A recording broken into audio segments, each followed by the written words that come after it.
Sunrise news के इस video में आपका स्वागत है। कर्नाटक में कांग्रेस जेडीएस की चुनी हुई सरकार में तोड़फोड़ कर कुर्सी संभालने वाले येदियुरप्पा भी बहुत दिन तक उस कुर्सी पर नहीं बैठ पाए। येदियुरप्पा को कुर्सी से उतार बसवराज बोम्मई सूबे के मुखिया बने, लेकिन अब दक्षिण में कमजोर पड़ते बीजेपी के किले में सेंध लगने लगी है।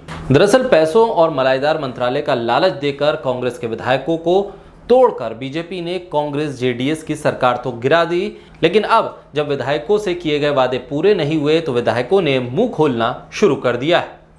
बीजेपी के विधायक श्रीमंत बालासाहेब पाटिल ने एक बड़ा खुलासा करते हुए कहा है कि कर्नाटक में कांग्रेस जेडीएस सरकार गिराने से पहले उन्हें कांग्रेस छोड़ने और बीजेपी में शामिल होने के लिए पैसे की पेशकश की गई। हालांकि बाद में वो अपने बयान से पलट गए और उन्होंने कहा कि बीजेपी में शामिल होने के लिए उन्होंने पैसे नहीं लिए।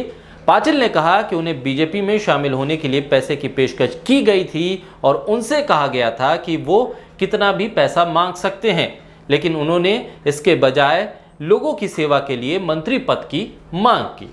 श्रीमंत बालासाहेब पाटिल ने कहा कि उन्हें नहीं पता है कि उन्हें वर्तमान सरकार में मंत्री पद क्यों नहीं दिया गया, लेकिन उनसे वादा किया गया था कि अगले विस्तार में उन्हें मंत्री का पद मिलेगा।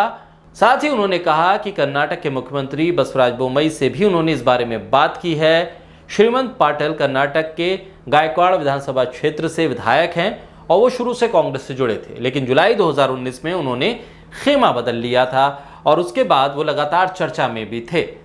हालांकि इसके बाद उन्होंने एक और बयान जारी किया है जिसमें उन्होंने कहा है कि उन्होंने कोई पैसे का लेन देन नहीं किया।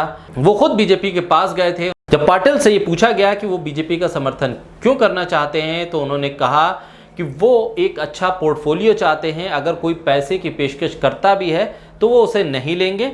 पैसे की जगह उन्होंने एक अच्छे पोर्टफोलियो की डिमांड रखी थी।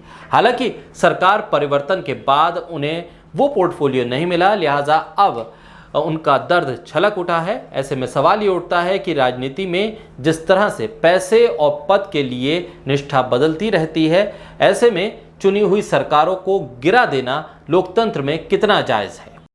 आपको हमारा वीडियो कैसा लगा कमेंट बॉक्स में ज़रूर बताइए। साथ ही हमारे यूट्यूब चैनल सनराइज न्यूज़ को लाइक कीजिए, सब्सक्राइब कीजिए और कीजिए शेयर।